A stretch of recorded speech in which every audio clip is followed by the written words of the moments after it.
Hello friends and happy Eid. په نننۍ ویډیو کې موږ داسې قسم پرایز استعمالو لکه د کوټ بټنې ورولله، یو موټر بوک کا، او دا څومره د شرم خبره ده او داسې ډېر قسم پرایزز.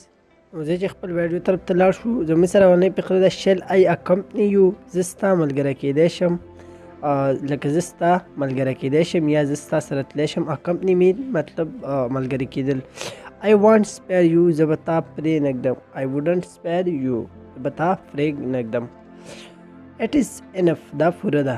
It is enough یا دا پوره ده، یہ کافی ہے. It is a high time، دا مناسب وخت ده. It is a high time، د چوی دا دې کار دپاره یو مناسب وخت ده. Catch me if you can، که ته ما نیوی شې نو ونیسه. Catch me if you can. Show me your passport، ما ته خپل پاسپورټ وخایه. Show me your passport. Anything else، نور څه اور کچھ مونږ چې وایو نور څه شته. Anything else. I will remember you، زه به تا یاد ساتم. I will remember you. I don't care، زما څه پروا نشته. I don't care، زه څه پروا نه لرم. So what، نو so مونږ چې وایو نو so what یا نو څه شو. او what does it matter، څه مسله ده. what does it matter، کیا مسله ہے. what a shame، څومره د شرم خبره ده. what a shame. you need not worry، ته غم مه کوه. you need not worry. who can fight against the fatal، د قسمت سره څوک جنگ کولی شي. who can fight against the fatal. You can ask me if there is any difficulty، که څه مسله وي نو ما ته ویلی شي. موږ چې اکثر پوښتنې کوو که څه مسله وي ما ته ویلی شي.